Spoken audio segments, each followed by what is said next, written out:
Hello friend, एक बार फिर से स्वागत है आपका आपके अपने यूट्यूब चैनल एफजेड यूपीएससी में। तो फ्रेंड, पिछली वीडियो में हमने अकबर के बारे में जाना था और अकबर के बारे में हम सिर्फ प्रारंभिक जीवन उसका जाना था। उसकी प्रारंभिक शिक्षा हमने देखी थी। उसकी आरंभिक कठिनाइयों के बारे में हमने जाना था। जो आर्थिक स्थिति उसकी हुई थी उसको जाना था। और अमीरों ने जो उसके खिलाफ षड्यंत्र रचना था उसको जाना था। और बैरम खां के संरक्षण में किस तरीके से अकबर ने अपना टाइम बिताया उसको हमने जाना था। आज की वीडियो में हम अकबर के जो युद्ध अकबर ने लड़े हैं, प्रमुख युद्ध, उनको जानेंगे।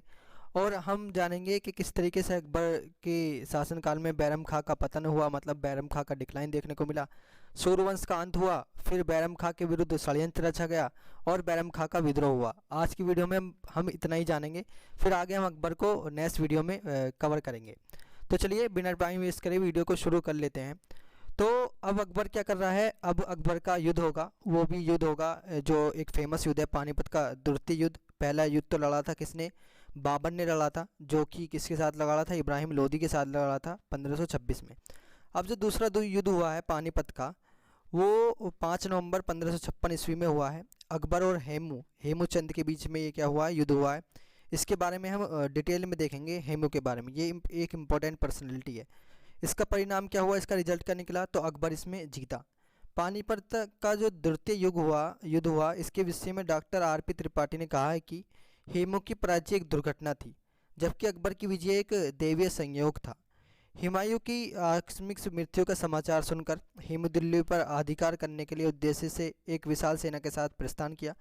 जब उसने हुमायूं की मृत्यु के बारे में सुना तो हेमू जब से क्या हुआ था कि वो चाहता था दिल्ली पर अधिकार हो। मार्ग पर उसने सरलतापूर्वक आगरा पर अधिकार कर लिया। हेमू ने आगरा पर अधिकार कर लिया था। उस समय जो आगरा का मुगल सूबेदार इस्कंदर खां था, उज्बेक था, जो बिना युद्ध किए ही दिल्ली भाग गया था।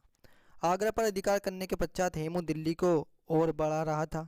दिल्ली का जो मुगल सूबेदार उस समय टार्जी बेग था, उसने हुमायूं हेमू का मुकाबला किया किंतु पराजित हुआ। पराजित होने के बाद तर्दी बेग इस्कंदर खां के साथ पंजाब भाग गया। हेमू ने दिल्ली पर अधिकार कर लिया तथा विक्रमादित्य की उपाधि धारण की। तो हेमू ने किस चीज़ की उपाधि धारण की? विक्रमादित्य की। और उसने दिल्ली पर भी अधिकार कर लिया। इस प्रकार वह एक ऐसा मध्यकालीन भारत में एक ऐसा मात्र हिंदू शासक था जिसने दिल्ली के सिंहासन पर अधिकार कर लिया। तो एक क्वेश्चन है कि मध्यकालीन में, मिडिवल हिस्ट्री में, एक कौन हिंदू शासक था जिसने दिल्ली पर अधिकार किया था? वो था हेमचंद्र। तो दिल्ली पर हेमू के अधिकार की सूचना पाकर अकबर और बैरम को जलघर में मिली। ये जलधर में उनको क्या मिली? पूरी तरीके से इन्फॉर्मेशन मिली इस चीज़ की। इस घटना से मुगल खेमे में बिल्कुल चिंता हो गई और उस समय मुगलों की जो स्थिति थी बहुत दुर्बल थी। अतः अनेक सरदारों ने अकबर को काबुल जाने की सलाह दी। अकबर से लोग क्या कह रहे हैं कि आप क्या करो, इंडिया को छोड़ दो, काबुल अफगानिस्तान चले जाओ। किंतु अकबर और बैरम खान ने इसे स्वीकार नहीं किया तथा साहस के साथ हेमू से दिल्ली छीनने का निश्चय किया। खिजर खां, जो पंजाब में सिकंदर सूर पर नियंत्रण रखने का दायित्व सौंपकर बैरम खां अकबर खां के साथ दिल्ली की ओर प्रस्थान किया। सरहिंद के निकट उसे तीनों भगोड़े सरदार तर्दीबेग, इस्कंदर खां, उज्बेक खां और अली कुली मिले। इसी समय बैरम खां ने चुपके से तर्दीबेग की हत्या करवा दी। तर्दीबेग की हत्या के संबंध में विद्वानों ने अपना अलग अलग मत दिया। अब जो बैरम खां ने तर्दीबेग की हत्या कराई है ना, वो ही कहीं जाकर बैरम खां का क्या बनेगा? पतन का वो बनेगा। बैरम खां इससे डिक्लाइन होगा। कुछ इतिहासकारों ने बैरम खां के इस कार्य को व्यक्तिगत स्पर्धा और ईर्ष्या का कारण बताया। मतलब ये बताया कि जो बैरम खां था वो तर्दीबेग से जलता था, इस वजह से उसने उसकी हत्या करा दी। जहांगीर के काल में 1612 में प्रकाशित गुलशन इब्राहिमी अथवा तारीख फरिश्ता नामक एक पुस्तक के लेखक फरिश्ता ने बैरम खां द्वारा तर्दीबेग के विरुद्ध की गई कार्रवाई को उचित ठहराया। कुछ आधुनिक इतिहासकारों का कहना है कि इस अवसर पर तर्दीबेग की हत्या किए जाना भगोड़ों को सबक देना था। मतलब ऐसा था कि जो तर्दीबेग भाग गया था उसकी वजह से उसको क्या दी गई? हत्या उसकी कर दी गई। मुगल सेना में आत्मबल को बढ़ाने और उन सलाहकारों की आवाज़ को समाप्त करना आवश्यक था जो अकबर को काबुल जाने की सलाह दे रहे थे। सरहिंद से मुगल सेना पानीपत के प्रसिद्ध युद्ध स्थल में आ पहुंची। हेमू ने अपने तोपखानों को साधारण संरक्षण में आगे भेजा, किंतु अली कुली खां के नेतृत्व में मुगलों की अग्रगामी दल ने इस पर अधिकार कर लिया। इससे हेमू की स्थिति अवश्य दुर्बल हुई। फिर भी वह मुगल सेना को रोकने के लिए पानीपत के मैदान में आ डटा। अब 5 नवंबर 1556 को ये एक ऐतिहासिक युद्ध हुआ, दोनों सेनाओं के मध्य युद्ध हुआ। हेमू अत्यंत ही वीरतापूर्वक लड़ा। दुर्भाग्य से उसकी आंख में तीर लग गया और वह घायल होकर अपने हाथी के हौदे में गिर गया। हेमू के घायल होते ही उसकी सारी सेना मैदान छोड़कर भाग गई। हेमू के महावत ने उसे किसी सुरक्षित स्थान पर ले जाने का प्रयास किया, किंतु वह मुगल अधिकारियों द्वारा पकड़ा गया। उसे अकबर के समक्ष पेश किया गया, जहां बैरम खान ने अपनी तलवार से उसकी गर्दन को धड़ से अलग कर दिया। हेमू के मृत्यु के साथ ही मुगल का भारत पर विजय सुनिश्चित हो गई तथा दिल्ली और आगरा पर पूर्ण मुगलों का अधिकार हो गया। इस प्रकार हेमू की पराजय ने अफगान सत्ता को सदैव के लिए समाप्त कर दिया। पानीपत के इस युद्ध में विजय का श्रेय किसको जाता है? पूरा बैरम खां को जाता है, क्योंकि उस टाइम पे क्या थी, जो अकबर की एज थी वो काफ़ी कम थी। अब हेमू के बारे में थोड़ा सा जान लेते हैं। तो इसका मूल नाम क्या था? हेमचंद था। ये रेवड़ी का एक निवासी तथा जाति से वैश्य था, बनिया था। ये अपने जीवन के आरंभिक दिनों में वह नमक बेचा करता था। सुल्तान इस्लाम शाह के काल में वह बाजार अधीक्षक के रूप में अपना जीवन आरंभ किया तथा आदिल शाह के समय में शीर्ष पर पहुंचा। उसकी योग्यता से प्रभावित होकर आदिल शाह ने उसे अपना वजीर तथा सेनापति नियुक्त किया। तो एक सिर्फ सेनापति था, वजीर था किसका? आदिल शाह था का, जिसने पानीपत का फेमस युद्ध लड़ा। अपने स्वामी जो आदिल शाह की ओर से उसने 24 युद्धों में भाग लिया, जिसमें 22 में से उसे सफलता मिली। मध्यकालीन भारत में एकमात्र शासक था जिसने दिल्ली पर सिंहासन किया था। दिल्ली पर अधिकार के बाद उसने विक्रमादित्य की उपाधि धारण की। ये एक ऐसा शख्स था जिसने विक्रमादित्य की उपाधि धारण करने वाला हेमू क्या था? 14वां अंतिम शासक था, यानी कि इसके बाद किसी ने भी विक्रमादित्य की उपाधि नहीं ली। वह दिल्ली गद्दी पर बैठने वाला अंतिम हिंदू सम्राट था। दिल्ली पर अब सूर्यवंश का अंत जो हुआ, जब दिल्ली पर पूर्ण अधिकार स्थापित हो गया किसका? अकबर का, और बैरम ने सूर्यवंश के अधिकारियों की ओर ध्यान दिया, तो सिकंदर सूर ने भागकर मानकोट माँ के दुर्ग में शरण ली तथा सहायता के लिए आदिल शाह की प्रतीक्षा करने लगा। मुगलों ने दुर्ग का घेरा डाल लिया। इसी बीच 1557 ईस्वी में बंगाल के खिजर खां ने आदिल शाह को पराजित कर मार डाला। विवश होकर सिकंदर सूर ने आत्मसमर्पण कर दिया। अंत में अकबर ने समाकर उसे बिहार की जागीर प्रदान दी, जहां 1559 में उसकी भी मौत हो गई। अब बैरम खां का डिक्लाइन देखने को मिला, बैरम खां का पतन देखने को मिला 1556 से। अगर 1560 की बात करें तो बैरम खां ने अकबर के संरक्षण के रूप में कार्य किया था, क्योंकि बैरम खां क्या चला रहा था? शासन चला रहा था पूरा। वकील सल्तनत, प्रधानमंत्री की हैसियत से राज्य को सुदृढ़ करने में अपना अमूल्य उसने योगदान दिया पूरी तरीके से। उसने हुमायूं और अकबर दोनों के दुर्दिन में पूरी ईमानदारी से काम किया। अकबर जब गद्दी पर बैठा तो उस समय उसकी स्थिति बहुत दुर्बल थी। बैरम खान ने ही अपनी सैनिक प्रतिभा और सूझबूझ से अपनी स्थिति को दृढ़ किया तथा राज्य का विस्तार किया। और किंतु मात्र 4 साल बाद अर्थात 1560 आते ही उसका पतन सुनिश्चित हो गया, जिसके इतिहासकारों ने कई कारण बताए हैं। सबसे पहला है उसका व्यक्तित्व। यद्यपि बैरम खां एक ईमानदार, कर्तव्यनिष्ठ और स्वाभाविक था, किंतु इसके साथ साथ वे क्रोधी, धमी और क्रूर और संकुली भी था। प्रशासन में सर्वोच्च पदों पर रहने के कारण वह स्वयं को अपरिय, मतलब उसके अंदर क्या आ गया था? घमंड आ गया था। जैसे उसने तद्दी बेग को दिल्ली से भागने के अपराध में उसकी हत्या कर दी थी।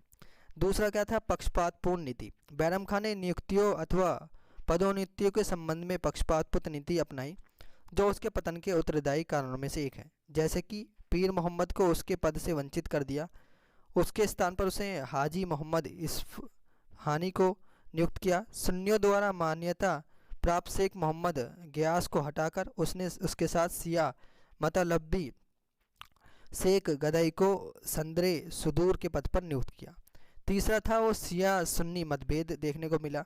बैरम खां सिया मत का था, जबकि दरबार में अधिकांश संख्या किसकी थी? सुन्नी की थी।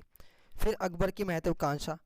बैरम खां के पतन के सभी कारणों में सबसे प्रमुख कारण जो था अकबर की महत्वाकांक्षा और उसका स्वयं का असंतोष था। मतलब वो अकबर क्या हो गया था? पूरी तरीके से बैरम खां से असंतोष सा हो गया था। अकबर अब वयस्क हो चुका था। वह बैरम खां के संरक्षण में नाम मात्र का शासक नहीं रहना चाहता था। मतलब वो अब क्या बनना चाहता था? अपने बलबूते पर लड़ना चाहता था। वो बैरम खां के पीछे नहीं रहना चाहता था, बल्कि सत्ता की शक्ति अपने हाथों में केंद्रित कर कर वास्तविक शासक बनना चाहता था। अकबर की इस भावना को हरम की महिलाओं ने और प्रज्वलित कर दिया। हरम की महिलाओं का नेतृत्व महम अंगा कर रही थी, जो अकबर की प्रधान दाई थी। अब बैरम खां के विरुद्ध षड्यंत्र जो रचे गए। अकबर के परामर्श से बैरम खां के विरुद्ध एक कुचुर्क रचा गया, जिसमें सबसे प्रमुख भाग अत का खेल अकबर की देखभाल करने वाली औरतों एवं उनके संबंधियों समूह का था। इस समूह में अकबर की माता हमीदा बानो बेगम थी, महामंगा थी और आदम खां थे, जीजी अंगा व उसकी पति शमसुद्दीन खां थे। तो ये एक इम्पोर्टेंट क्वेश्चन है कि इसमें जो हरम था एक समूह, उसमें कौन कौन थे। तो अकबर की माता थी हमीदा बानो बेगम, महमंगा थी, उसकी दाई थी आदम खां थे, जीजी अनगा थी व उसका पति कौन थे, शमसुद्दीन खां प्रमुख थे। अकबर शिकार खेलते के बहाने आगरा से निकला और साथ में हुए कामरान के पुत्र अबुल कासिम को भी ले गया, क्योंकि उसे वह यह आशंका थी कि उसके अनुपस्थिति में बैरम खां अब्दुल कासिम को सिंहासन पर बैठने का प्रयास करेगा। किंतु मार्ग में वह दिल्ली पहुंचा, जहां उसकी माता हमीदा बानो बेगम बीमार थी। दिल्ली में महामंगा ने बैरम खां के विरुद्ध अकबर के कान भरे, अतः अकबर ने बैरम खां को पद से हटाकर सारी सत्ता अपने हाथ में लेने का निश्चय किया। उसने अपने शिक्षक यार लतीफ़ के द्वारा बैरम खां को पद से हटाने का आदेश दिया तथा मक्का जाने को कहा। अब बैरम खां का विद्रोह होगा। अकबर की आज्ञा का पालन करते हुए बैरम खां ने मक्का यात्रा के लिए प्रस्थान किया। बैरम खां के प्रतिद्वंदी को इससे भी संतोष नहीं मिला। उन्होंने अकबर के ऊपर दबाव डाला कि वह बैरम खां को क्या कर दे, शीघ्र मक्का के लिए प्रस्थान करें, मतलब उसे खुद छोड़ के आए। इस उद्देश्य से अकबर ने पीर मोहम्मद के अधीन एक सैन्य टुकड़ी बैरम खां के विरुद्ध भेजी। बैरम खां ने इसे अपना अपमान समझा, क्योंकि पीर मोहम्मद उसके अधीन रह चुका था, मतलब पीर मोहम्मद क्या था, उसके नीचे रहता था।